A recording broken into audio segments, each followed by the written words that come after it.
Hello my dear friends, let us start today's class.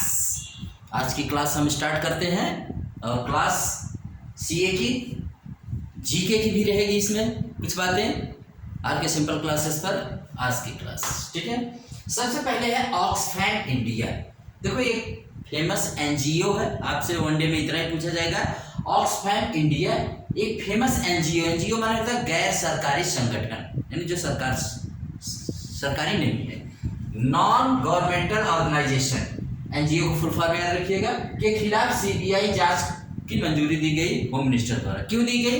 देखिए, जो NGO होते हैं विदेशी अनुदान लेते हैं, विदेशों से इनके पास बहुत पैसा आता है, तो इनके लिए लाइसेंस लेना होता है FCRA, जिसका नाम है फॉरेन कंट्रीब्यूशन रेगुलेशन एक्ट। इसी के तहत इनको, लाइसेंस के तहत इनको कार्य करना पड़ता है।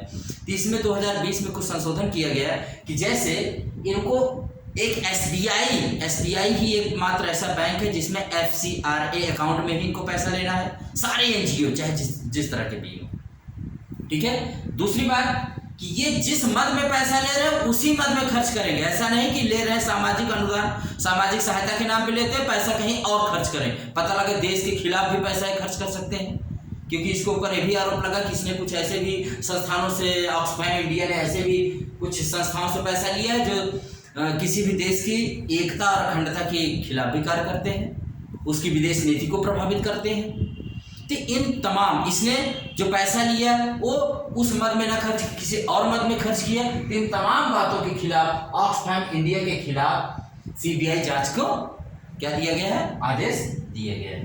तो इसको आप जानते रहिएगा, ये इतना इसमें जानना था, ठीक है। ये जानते हैं कि एनजीओ के लिए भारत में कौन सी बैंक ऑथराइज्ड है जहां पर पैसा आएगा। सारे बैंक FCRA अकाउंट में आएगा। SBI बैंक माने state bank of India, state bank of India जिसका मुख्यालय कहाँ है, मुंबई में, ठीक है। भारत की सबसे बड़ी बैंक कौन सी है भाई? एक तरह से सरकारी बैंकों में तो SBI ही है, ठीक है। फोर्ब्स बिलियनियर 2023 की लिस्ट में, फोर्ब्स बिलियनियर 2023 की लिस्ट में मुकेश अंबानी एशिया के सबसे धनी व्यक्ति बने। याद रखिएगा, फोर्ब्स बिलियनियर 2023 की लिस्ट में मुकेश अंबानी एशिया के सबसे रिच व्यक्ति बने हैं। विश्व प्रसिद्ध बसोहली पेंटिंग कहाँ की है भाई? जम्मू कश्मीर की। उसको GI टैग मिला है। विश्व प्रसिद्ध बसोहली पेंटिंग बहुत ही मशहूर है, बसोहली पेंटिंग तो जानते रहिए। आइए जम्मू कश्मीर चलते हैं। भारत का सबसे ऊपरी राज्य तो अब नहीं रह गया, क्योंकि अब सबसे ऊपर तो लद्दाख हो गया, लद्दाख के नीचे हमारा जम्मू कश्मीर है, ठीक है।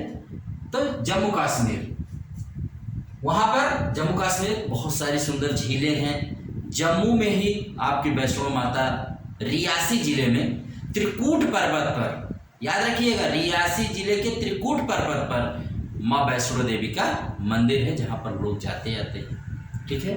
ट्यूलिप गार्डन दुनिया का सबसे मशहूर वहीं पर है, मतलब कश्मीर में ही।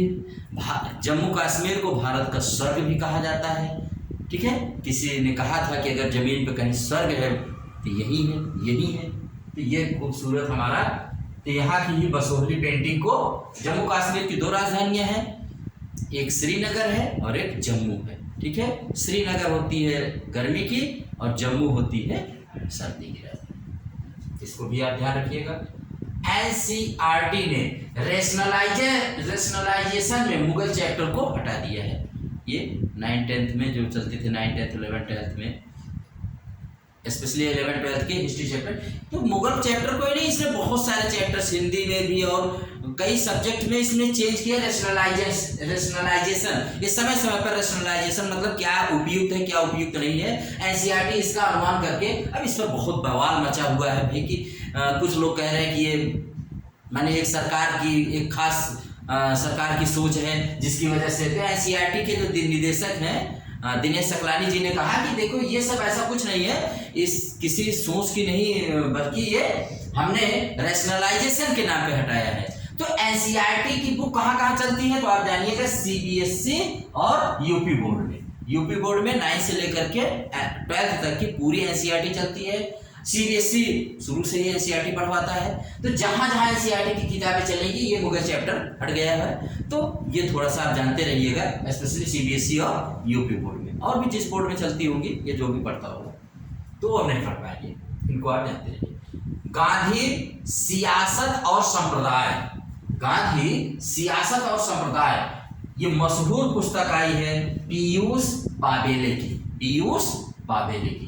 यहीं पर एक पुस्तक और देखते हैं, युद्ध और महिला, डॉक्टर N.A. हसन की मशहूर पुस्तक ये भी आई है भाई, युद्ध और महिला, ठीक है। और एक पुस्तक आई है, इसका टाइटल तो थोड़ा बड़ा है, quoting India, England, Mughal India and the origins of empire. फिर से पढ़ दे रहा हूं, quoting India, England, Mughal India and the origins of empire, Nandini Das की है। किसकी है? नंदनी दास की। इसको भी याद रखेंगे। बिहार, बिहार के मिर्चा चावल को जीआई टैग मिला है। बिहार की मधुबनी पेंटिंग बहुत फेमस पेंटिंग है, जानते रहिएगा, उसको भी जीआई टैग मिला हुआ है। किसको? मधुबनी, जिसमें पशु पक्षी और सबके चित्र बनाए जाते हैं। बहुत खूबसूरत वो पेंटिंग है, पूरी दुनिया में मशहूर है। तो मधुबनी पेंटिंग को जानते रहे, उसको भी जीआई टैग मिला हुआ है। और बिहार का जो पटना, जो उसकी राजधानी है, वो गंगा नदी के किनारे है। और बिहार में ही मगध कभी सबसे भारत का पहला साम्राज्य स्थापित हुआ था, तो बिहार के ही मगध में हुआ था। और वहीं पर बिहार में ही भारत के सबसे प्राचीन 2 विश्वविद्यालय, नालंदा और विक्रमशिला, दोनों विश्वविद्यालय वहीं पर थे, जिसको बख्तियार खिलजी नामक एक आक्रमणकारी ने ध्वस्त कर दिया। ये बिहार है भाई। अब बिहारी लोग तो बहुत आगे होते हैं, इतना भी जानकारी इसके आप जानते रहिएगा। MF हाइड्रा, दुनिया की पहली तरल हाइड्रोजन से चलने वाली नौका ये बोट है। कौन? MF हाइड्रा, इसको भी याद रखिएगा। WHO, very very most important, WHO World Health Organization ने, वर्ल्ड हेल्थ ऑर्गेनाइजेशन ने अजरबैजान और तजाकिस्तान को मलेरिया मुक्त देश का प्रमाण पत्र दिया है। देखो, किसी देश को किसी बीमारी से मुक्त होने का प्रमाण पत्र, ऐसे भी क्वेश्चन आ सकता है कि कौन देता है, तो आप जानते रहे WHO देता है, वर्ल्ड हेल्थ ऑर्गेनाइजेशन, जिसका मुख्यालय कहाँ है? जिनेवा में है। और हम आप जानते हैं कि 7 अप्रैल यानी कल अभी देखे थे कि इस विश्व स्वास्थ्य दिवस भी मनाया जाता है इसी के द्वारा। तो इसको जानते रहे, अजरबैजान और तजाकिस्तान को मलेरिया मुक्त देश घोषित किया गया है, ठीक है। वित्त मंत्रालय ने लघु बचत योजनाओं में पैन कार्ड और आधार कार्ड को अनिवार्य कर दिया। अच्छा बताइए, आधार कार्ड जिसमें कितने नंबर होते हैं, कितने अंक होते हैं? 12 अंक होते हैं। याद रखिएगा, आधार कार्ड में 12 अंक होते हैं, ये भी पूछा जाता है, ठीक है, ये जानते रहिए। डैनियल मेदवेदेव मियामी ओपन 2023 के विजेता बने हैं। Daniel Medvedev. अंतरिक्ष विज्ञान प्रयोगशाला, ये अभी कहाँ बनाया गया, इसका उद्घाटन कहाँ किया गया भाई? तो गुजरात के अहमदाबाद में। बहुत इंपॉर्टेंट है, अंतरिक्ष विज्ञान प्रयोगशाला का उद्घाटन अभी कहाँ हुआ? गुजरात के अहमदाबाद में। जानते रहिए, अहमदाबाद शहर जो है, पहले गुजरात की राजधानी अहमदाबाद थी, अब उसकी राजधानी गांधीनगर हो गई है। और ये साबरमती नदी के किनारे है। यही अहमदाबाद साबरमती में ही गांधी जी ने अपना साबरमती आश्रम बनाया था, और वहीं से उन्होंने दांडी मार्च शुरू किया था। और नमक तोड़ने वाला कानून याद है ना, तो यहीं से चले थे, ठीक है, इसको भी जानते रहिए। Space system design lab, space system design lab का भी गुजरात में भी बना है। कहाँ बनाया गया है? तो space system design lab Gujarat में बनाया गया है, ठीक है। फ्रांस के वार्षिक डे परेड में मैंने अतिथि के रूप में, गेस्ट के रूप में किसको इनवाइट किया गया है? पीएम मोदी जी को इनवाइट किया गया है, ठीक है। फ्रांस की राजधानी क्या है? पेरिस। किस नदी के किनारे है भाई? सीन नदी के किनारे। जानते रहे, सीन नदी के किनारे फ्रांस बहुत ब्यूटीफुल। और पेरिस को मोहब्बतों का शहर कहते हैं। क्या? मोहब्बतों का शहर, मतलब आप जाएंगे पेरिस में ना, तो आपको उससे मोहब्बत हो जाएगी, लव हो जाएगा। याद रखिएगा, किस नदी किनारे है? सीन नदी के किनारे। वेरी वेरी इंपॉर्टेंट है। कौन? फ्रांस की राजधानी पेरिस। सलीम दुरानी, ये मशहूर क्रिकेटर है, मशहूर क्रिकेटर जिनका अभी निधन हो गया है। कहते हैं कि ये जब पब्लिक जो ऑडियंस देखती रहती थी क्रिकेट को, जब उनसे डिमांड करती थी कि आई वांट सिक्सर सिक्सर, मुझे छक्का चाहिए, मारिए सिक्स, ये सलीम दुरानी जी तुरंत ऑन डिमांड, पब्लिक की डिमांड पर तुरंत सिक्स मार देते थे। बस तो ये जानते रहिएगा सलीम दुरानी। क्रिकेट का जन्म कहाँ हुआ है? तो क्रिकेट खेल का जन्म जो है इंग्लैंड में हुआ है। कौन से देश में? इंग्लैंड क्रिकेट के खेल का जन्मदाता माना जाता है। और क्रिकेट में 3 फॉर्मेट इस समय चल रहे हैं। कौन कौन से भाई?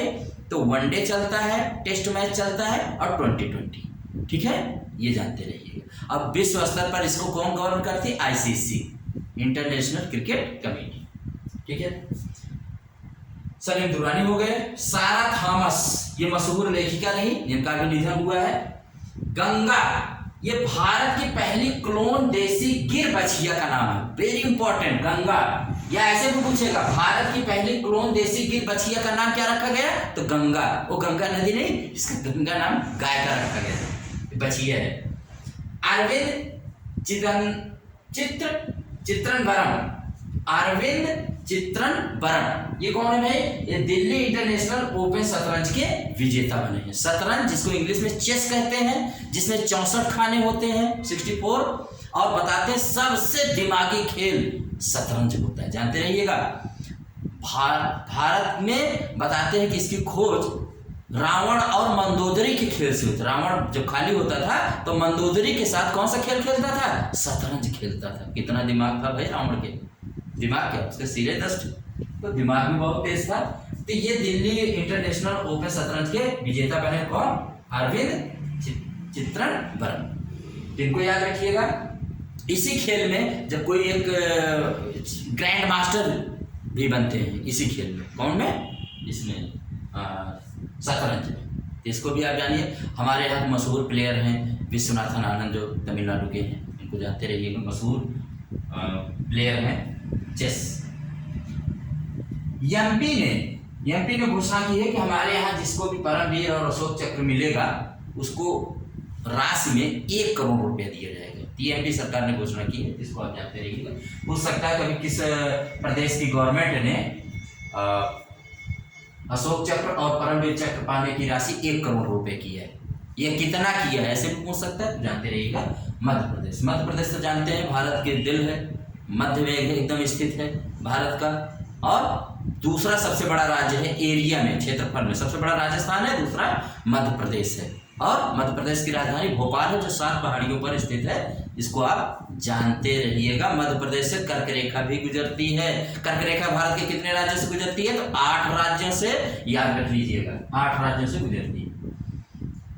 ठीक है, और कौन सा भी बच गया? तो देखते हैं। स्कूल चलो अभियान अभी किसने शुरू किया भाई? यूपी गवर्नमेंट ने शुरू किया है, कि ताकि भारत माने प्रदेश के स्कूलों में छात्रों की संख्या बढ़े। ठीक है, बस आज के लिए तो देख रहे हैं, तो कुछ नहीं बचा है भाई। तैयारी करिए, बहुत अच्छा आप लोग रिस्पांस दे रहे हैं। देखिए मेरा इरादा क्या है, नेकी कर दरिया में डाल। मेरा बहुत बड़ा वो तो है नहीं, बहुत बड़ा मेरे पास सिस्टम है कि मैं वैसा कर रहा हूँ। बस एक छोटी सी पहल है आप लोगों के लिए, कि मेरे जरिए अगर आपको कुछ भी हेल्प हो जाए तो मैं अपने आप को लकी समझूंगा। इसी के साथ आरके सिंपल क्लासेस आपके लिए आने वाले सारे एग्जाम में आप जब बैठें तो तैयारियों का एक ऐसा समुंदर अपने साथ ले जाइए, एक ऐसा तैयारी का रुतबा अपने अंदर जोश पैदा करिए ना, कि एग्जाम में आप पास होकर आइए। अपने माँ बाप सबके सपने पूरे करिए। यूपी पीसीएस का रिजल्ट आया है, टॉप 10 में 8 लड़कियां आई हैं। तो मेरी तरफ से देश और प्रदेश की सभी बेटियों को हार्दिक बधाइयाँ। और बच्चों बेटों से भी यही कहूँगा कि आप लोग भी कोशिश करिए कहीं आप कमजोर कड़ी ना हो जाए। हालांकि इसका ये मतलब नहीं कि बेटियां आगे आ रहे हैं तो बेटे पीछे जा रहे हैं, लेकिन थोड़ा सा देखने वाली बात है कि सिंसियरिटी इस समय कौन दिखा रहा है। तो आप भी सिंसियर हो जाइए, आप भी अपने माँ बाप सबका नाम रोशन करिए। और मेरी तरफ से अगेन मैं यही कहूँगा कि अगर इस चैनल पर आपको कुछ भी काम की चीज़ मिल रही है तो इसको आप लाइक, सब्सक्राइब एंड शेयर कर सकते हैं। Thank you very much.